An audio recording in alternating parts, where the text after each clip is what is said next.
Assalamualaikum warahmatullahi wabarakatuh dan salam sejahtera. Nama saya Nur Aminah Akmal binti Mazlumi dari Option Pendidikan Khas Masalah Pembelajaran Kumpulan 1. Dan hari ini saya akan membentangkan tugasan individu bagi kursus PKUK 1094. Tajuk pembentangan saya ialah prosedur, penilaian dan jenis saringan penglihatan bagi murid berkeperluan khas penglihatan. Dalam pembukaan ini, saya akan terangkan bagaimana proses penilaian penglihatan dilakukan, apa jenis ujian yang digunakan, serta kenapa pemeriksaan ini sangat penting untuk membantu murid yang mempunyai masalah penglihatan belajar dengan lebih berkesan. Saya juga akan kongsi sedikit analisis video sebenar daripada Kementerian Kesihatan Malaysia tentang pelaksanaan saringan mata di sekolah. Baiklah, untuk memulakan, mari kita faham dulu apa sebenarnya maksud penilaian kesihatan mata ni. Penilaian penglihatan bermaksud proses untuk mengenal pasti tahap penglihatan seseorang murid dan mengesan sebarang masalah sejak awal. Menurut Kementerian Kesihatan Malaysia 2023, pemeriksaan mata yang dilakukan secara berkala boleh membantu mengesan rabun jauh, rabun dekat atau buta warna sebelum masalah itu menjadi lebih serius. Bagi murid berkeperluan khas penglihatan, saringan ini sangat penting. Sebab bila masalah mata dapat dikesan awal, guru boleh sesuaikan cara pengajaran. Contohnya, guna bahan bercetak besar ataupun atur tempat duduk murid supaya mereka ni dapat lihat dengan lebih jelas. Jadi secara ringkas, penilaian ni bukan sekadar memeriksa mata, tapi ia juga memberi peluang kepada semua murid untuk belajar dalam keadaan yang adil dan selesa. Macam yang dijelaskan oleh bahagian pendidikan khas 2021, penilaian kesihatan mata ni sebenarnya sebahagian daripada sokongan pendidikan inklusif di sekolah. Seterusnya, mari kita lihat objektif utama penilaian penglihatan bagi murid berkeperluan khas penglihatan. Objektif yang pertama ialah untuk mengenal pasti tahap penglihatan murid, sama ada ianya normal, sederhana ataupun terhad. Dengan mengetahui tahap ini, guru dan ibu bapa dapat memahami keperluan sebenar murid itu. Contohnya, jika seseorang murid itu tidak dapat membaca tulisan di papan putih, tetapi boleh membaca dengan baik apabila duduk di barisan depan, ini menandakan murid itu mungkin mengalami rabun jauh.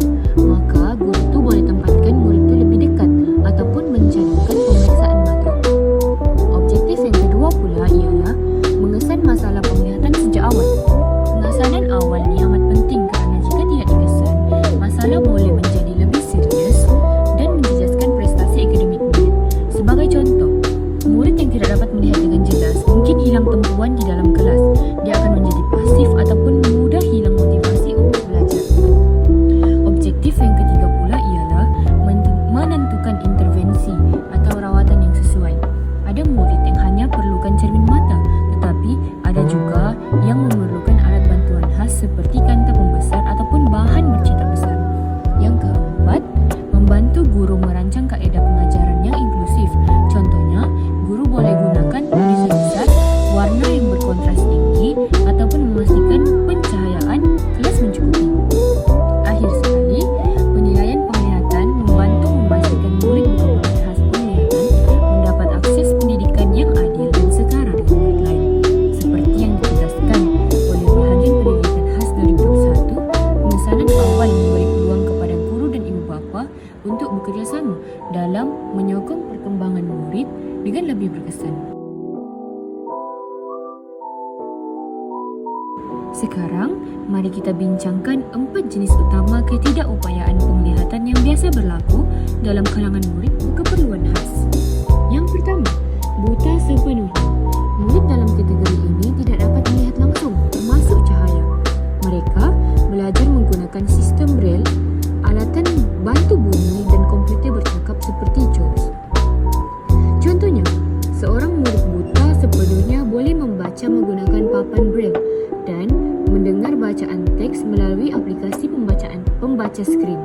Yang kedua, penglihatan terhad ataupun lebih dikenali sebagai low vision. Murid dalam kategori ini masih boleh melihat, tetapi hanya dengan bantuan optikal seperti kanta membesar ataupun teleskop mini. Contohnya, murid ni boleh membaca tulisan besar, tetapi dia sukar untuk membaca teks yang berukuran kecil. Jadi, mereka ni perlukan buku yang bercetak besar ataupun kaca pembesar tangan semasa membelajar. Ketiga, masalah pembiasan. Ini termasuk rabun jauh, rabun dekat. Murid seperti ini biasanya boleh dibantu dengan memakai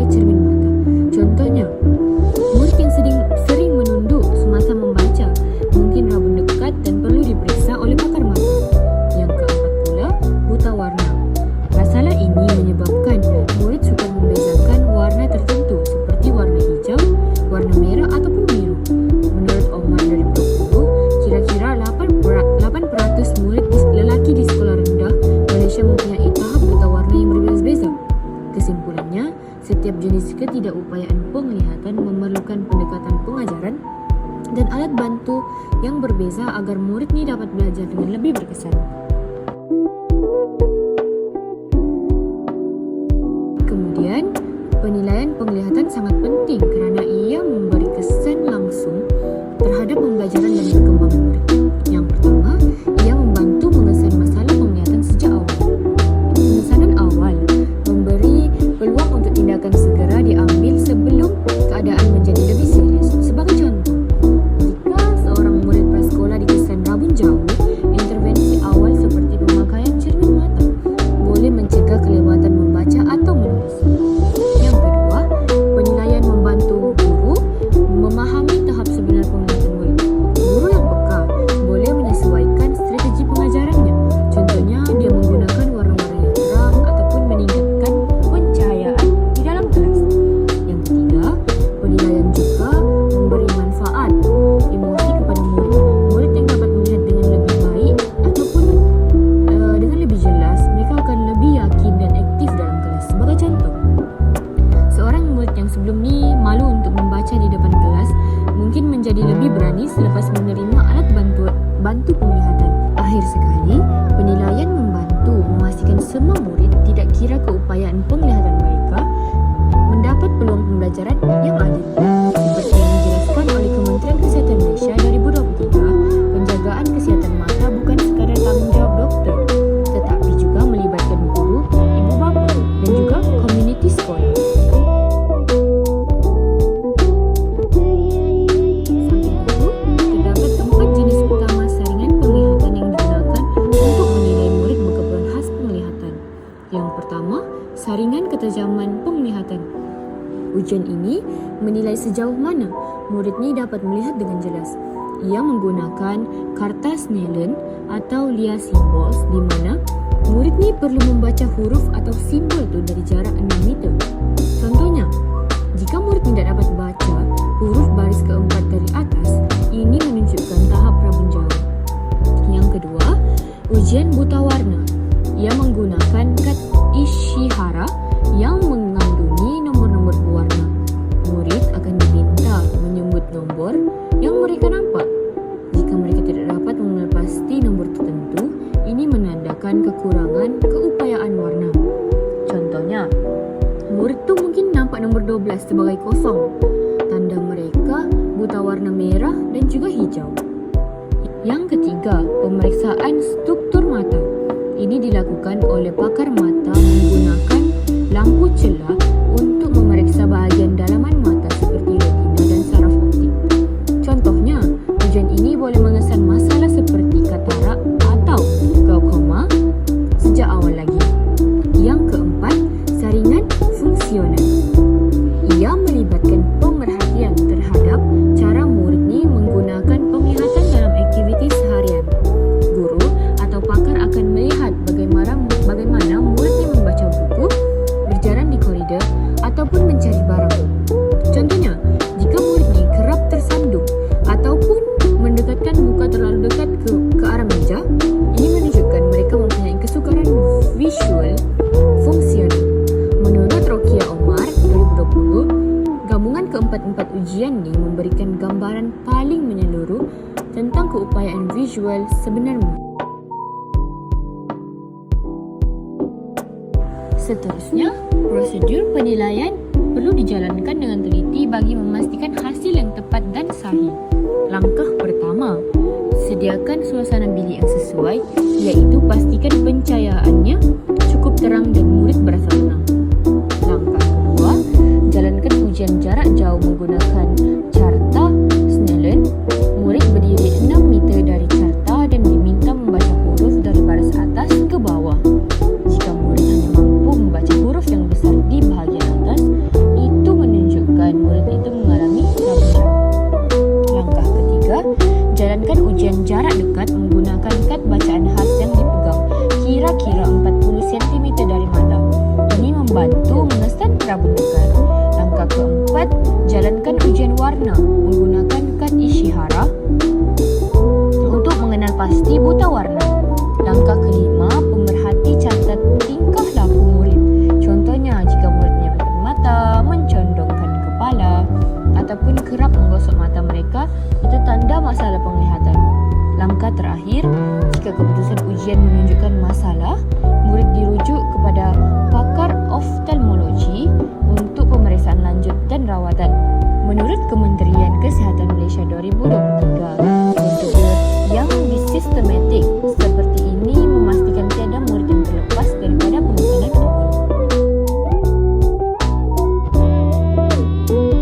Dalam dunia pendidikan khas hari ini, teknologi memainkan peranan penting dalam membantu murid yang mempunyai masalah penglihatan. Berdasarkan kajian Awang 2024, terdapat 4 kategori utama alat bantu penglihatan. Yang pertama ialah alat optikal. Contohnya, kanta pembesar, kanta teleskop mini dan cermin mata khas. Murid boleh gunakan kanta pembesar semasa membaca buku teks atau nota kecil. Contoh situasi, seorang murid low vision menggunakan kanta teleskop kecil untuk membaca tulisan di papan putih semasa kelas berlangsung. Yang kedua, alat bukan optikal. Ini termasuk bahan bercetak besar, lampu meja tambahan atau kontras warna yang tinggi. Contohnya, guru boleh menukar warna latar belakang papan putih kepada biru gelap supaya tulisan putih lebih mudah dilihat oleh murid yang rabun. Yang ketiga, alat digital. Contohnya, perisian JAWS, NVDA dan aplikasi Magnifier. Pada telefon bimbit, murid boleh mendengar teks dibacakan oleh komputer atau menggunakan Zoom untuk memperbesar tulisan digital. Keempat, alat braille dan elektronik. Ini termasuk mesin braille dan e-book braille yang membantu murid buta sepenuhnya membaca bahan pelajaran dengan jari. Semua alat ini bukan sahaja meningkatkan keupayaan murid belajar, tetapi juga membantu mereka berdikari, yakin dan setara dengan rakan sebaya mereka di kelas inklusif. Baiklah, sekarang saya akan kongsikan sedikit analisis daripada video yang saya pilih. Video ini adalah rakaman rasmi dari Kementerian Kesihatan Malaysia 2023 yang bertajuk Saringan Penglihatan Kanak-kanak Sekolah. Dalam video ini, kita dapat melihat bagaimana petugas kesihatan sekolah menjalankan pemeriksaan mata menggunakan carta Snellen dan kad isyarat. Saya perhatikan prosedur yang digunakan sangat sistematik, iaitu murid duduk dalam keadaan tenang, petugas memberi arahan dengan jelas dan hasil direkod terus selepas ujian. Antara kelebihan prosedur ini ialah ianya cepat, mudah dan boleh dilakukan di sekolah tanpa peralatan yang terlalu canggih. Namun, saya dapati juga terdapat kekangan, contohnya bilangan petugas yang terhad menyebabkan masa saringan ini agak panjang. Saya cadangkan agar guru diberi latihan asas saringan supaya dapat membantu petugas kesihatan di sekolah pada masa hadapan. Sebagai rumusan, penilaian dan saringan penglihatan sangat penting untuk memastikan murid berkeperluan khas penglihatan dapat belajar dengan sebaiknya. Pemeriksaan berkala membantu mengesan masalah sejak awal dan intervensi yang betul boleh meningkatkan potensi pembelajaran mereka. Menurut bahagian pendidikan khas 2021, kejayaan pendidikan inklusif sangat bergantung pada kerjasama antara guru, ibu bapa dan pakar kesihatan.